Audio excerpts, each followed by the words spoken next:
ठीक आहे, ताईचा सुंदर असा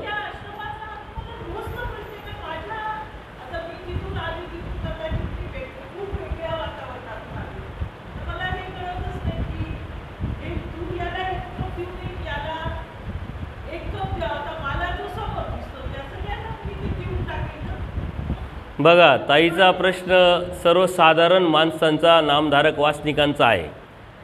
ताई एक वेगळ्या एज्युकेशनमध्ये शिक्षित आहे, जग बघितलेलं आहे, त्यांची स्वतःची एज्युकेशन संस्था आहे, मोठे व्यावसायिक आहे आणि सुशिक्षित पण आहे. त्याच्या समाजात राहत असताना तो विकल्प त्यांचा अप्रत्यक्षरित्या फिटलेला आहे. कारण काय की समाजात राहतात, अनुभव येतात सर्वांना, त्या भावनेने त्याच्याही पलीकडे जाऊन दैवराटी भेटली, ते भाग्य समजले. नवीन असले म्हणून पंगत दिली. पंक्तीला त्यांनी काय विचार केला की चला साधू संतांना देऊ आणि आपल्याच ओळखीचे सर्व नामधारक वासनिक नाते गोथे ओळखीचे असतील त्यांनाही देऊ. आणि हे दिलं त्यांनी. नामधारक वासनिकांना सुद्धा ज्या बॅगा वाटायच्या त्या दिल्या. परंतु जे संबंधित साधू होते XYZ ते मात्र त्यांच्यावर चिडले की असं काय केलं, तुम्ही सर्वांना एकच समजले, साधूंचा अपमान केला. त्यामुळं त्यांना असमाधान वाटलं. म्हणजे क्रिया तर केली, क्रिया कशासाठी करायची असते? समाधानासाठी. क्रिया कशासाठी करायची असते? आपले स्वामी श्री चक्रधरांची आहे, दैवराटीची आहे, मलाही काहीतरी भेटलं पाहिजे. परंतु त्या क्रियेतून जर समाधान भेटत नसेल ते अयोग्य आहे. आता हा भावनेचा आदर करण्याचा विषय आहे. त्यांनी तुमचा आदर केला पाहिजे. उलट तुमच्या ब्रॉडनेस विचाराचा कौतुक करायला पाहिजे होतं की किती समानता आहे.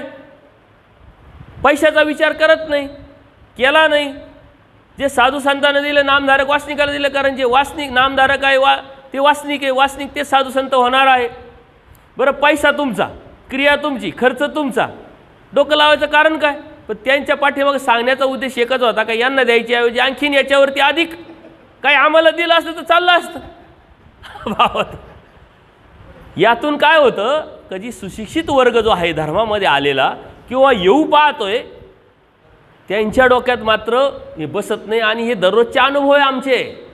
हे आम्हाला दररोज लोक टोकतात की ही कोणती विचारधारा आहे, ही कोणती मानसिकता आहे. तुम्ही तत्त्वज्ञानातून सांगता आमचा धर्म इतका श्रेष्ठ, इतका बोल्ड विचाराचा, प्रगल्भ विचाराचा, आणि तुमच्या मनामध्ये किती वर्गीकरण आहे. हा असा आहे, तो तसा आहे, तो तसा आहे. वास्तविक नामधारक वासनिक जास्त लोक असतात, त्यांना क्रिया आपण करू शकत नाही का? तर खर्चाचा प्रश्न येतो, इकॉनॉमिक प्रश्न येतो. म्हणून त्याचा विचार न करता चला आपण जे साधक आहेत त्यांचाच विचार करू, त्यांना आपल्याला काय देता येईल ते पाहू. त्याच्यातही वर्गीकरण. सर्वसाधारण भिक्षुक, मग या असे, मग ते तसे, त्याच्यातही वर्गीकरण. तुम्हाला सांगणारा कोणीतरी गाईडलाईन्स करणारा असतो, इथं एवढी करा, तिथं तेवढी करा, तिथं तेवढी करा. तुमच्या डोक्यात मात्र सारे भिक्षुक एक, सर्वांना द्यावं, सारे माझ्या देवाचे आहे. पण जेव्हा हे बघता ना तेव्हा तुम्ही थांबल्या जातात. म्हणून मी प्रत्येक लोकांना हे सांगतो, शास्त्र बघा, अभ्यास करा, ज्ञान घ्या, देवाने काय सांगितले समजून घ्या. हे तर जीव आहे, आम्ही काय तुम्ही काय, बदल कोणीच नाही आहे. त्याच्यामुळं शास्त्र जेव्हा तुम्ही समजून घ्याल, धर्म जेव्हा तुम्ही समजून घ्याल, तेव्हा तुमच्या मनामध्ये होणारे जे आघात आहे, त्यातून तुम्ही होणारे जे डिस्टर्ब आहे तो तुमचा थांबेल, स्वस्थ चित्त होईल. की ही प्रवृत्ती आहे, या प्रवृत्तीला आपण काही करू शकत नाही. शास्त्र खरं आहे, धर्म खरा आहे, देव खरा आहे, तो आपल्याला कसा प्राप्त करता येईल हे आपण बघायचं असतं. आणि तेवढी हिंमत, हे अनुभव आम्हाला पण आले, तुम्हालाच नाही आम्हालाही आले. या अनुभवातूनच आम्ही बी इथपर्यंत पोचलो.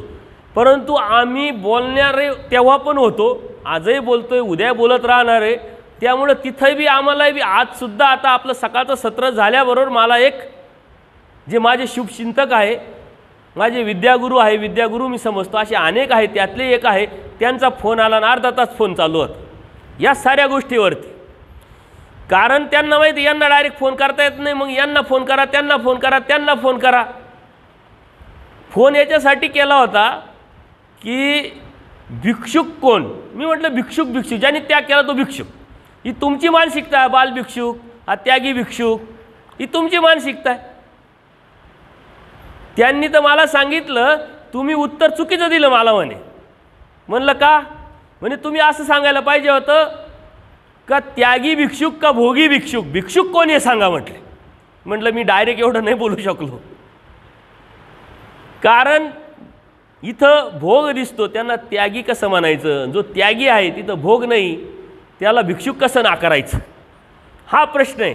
तुम्ही आता असे बी बोलतातच आहे ना म्हणे, पण बोलायला हायगई करू नका. चांगल्या साधू संतांचं शुभचिंतन असंही माझ्याकडं आहे. फोन करून मला ते बळ देत असतात का जे आहे ते आहे. आता असे लोक तुम्हाला नालायक समजू राहिले, असे नावं ठेवूच राहिले, असे बदनाम करूच राहिले. मग अजून बदनामी होऊन होऊन किती होणार आहे, त्याचा काय विचार करायचा. मग चालू द्या म्हटले, काही कमी करू नका. अनेक विषयावरती चर्चा झाली. हे सत्र चालतात, जातात, प्रतिक्रिया येतात, त्यांच्यापर्यंत काही गोष्टी जातात, मग ते सांगतात. परंतु ते म्हणतात हे बरोबर चाललं आहे, योग्य चाललं आहे, शास्त्र सांगताय, प्रमाण सांगताय, याच्यात व्यतिरिक्त वेगळं आहे काय. तर हे चुकीचंच आहे. हा विकल्प आपल्या मनातून निघून गेला पाहिजे. साधारण नामधारक वासनिकांमधला विकल्प जातो, पण आमच्यामधला जर विकल्प जात नसेल तर आम्ही निर्विकल्प कसे. निर्विकल्प जो होत नाही तो जातो कुठं, प्रेतदेहाच्या नरकात. आणि प्रेतदेहाच्या नरकात गेल्यानंतर देवाने सांगितलंय काय करा म्हटले, पात्र द्या. आता निर्विकल्प जो झाला नाही तो दैवराटीचा राहतच नाही. बोध देता देव आता निर्विकल्प झाला. आणि तुम्हाला प्रेतदेहाचा नरक होत असेल आणि तुमच्यासाठी पात्र घालायची वेळ येत असेल तर तुम्ही दैवराटीचेच नाही हा सिद्धांत सांगतो.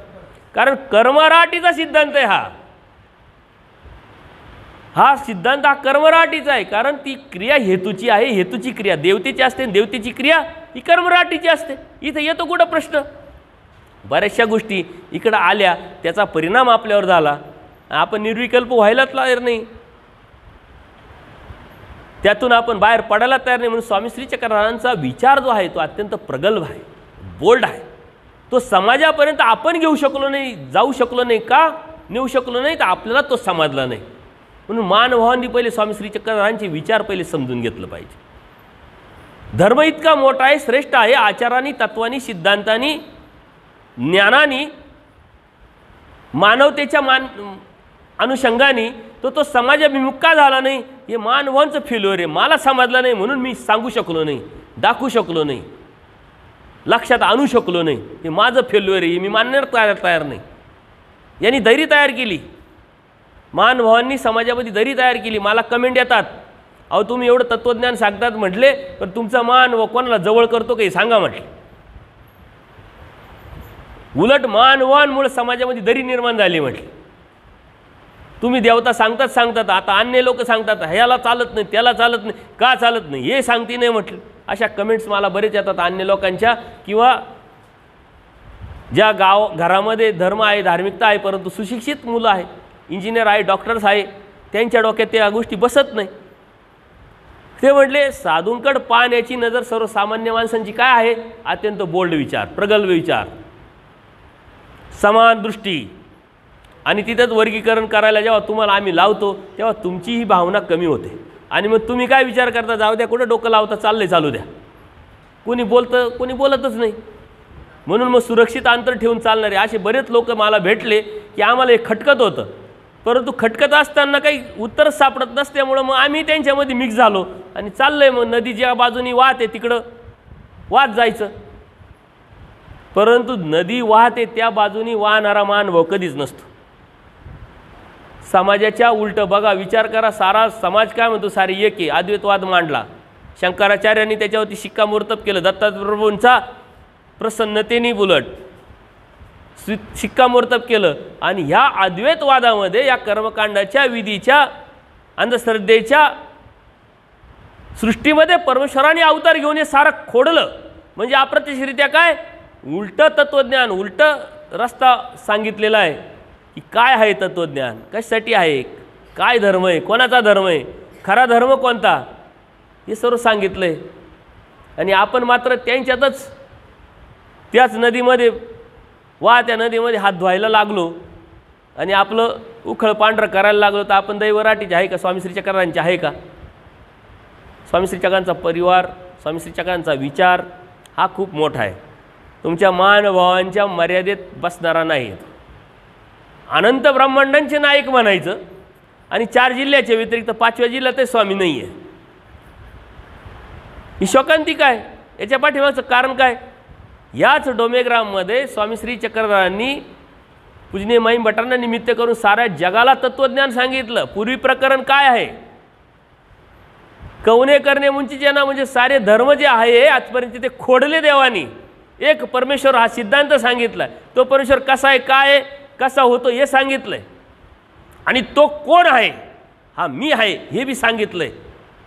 तिथं 80% उपदेशी लोक असतानाही धर्म किती जागृत आहे हा संशोधनाचा विषय आहे.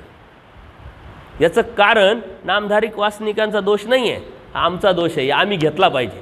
आम्ही आमच्याकडे दोष घेण्याचं कारण नाही. उलट तुम्ही तोंड बंद करा. तोंड बंद करलं नाही, तोंड उघडलं तर दोष लागेल, बोलले तर दोष लागेल, असे वागले तर दोष लागेल, तसं वागले तर दोष लागेल. दोष दोष तुमच्या डोक्यात एवढा घातलेला आहे का तुम्ही त्यातून बाहेरच पडायला तयार नाही. तुम्ही थोडक्यात काय झालेलं आहे की त्या अचानक झालेल्या गोष्टीचा परिणाम जसा डोक्यावर होतो ना, तसा नामधारक वासनिकाच्या डोक्यावर परिणाम झालेला. नेमकं समजू काय, दिसत होतं सर्वच क्लिअर, आणि तरी बोलायचं नाही, आणि बोललं तरी दोष लागतो. हा काय प्रकार आहे, हा कोणता धर्म आहे? त्याच्यामुळे नामधारक वासनिक भानगडीतच पडत नाही. म्हणून अभ्यासापासून वंचित राहिला, धर्मज्ञानापासून वंचित राहिला. देवाने तर मराठीचा अभिमान घेऊन सर्वसामान्य जनांपर्यंत हा धर्म कसा जाईल याच्यासाठी वाडोवाडी फिरले, आणि तत्त्वज्ञान मोकळ्यापणाने कोणत्याही प्रकारची कंजूशी लपून छपून न सांगता पुन्हा स्पष्ट आणि पारदर्शक सांगितलं.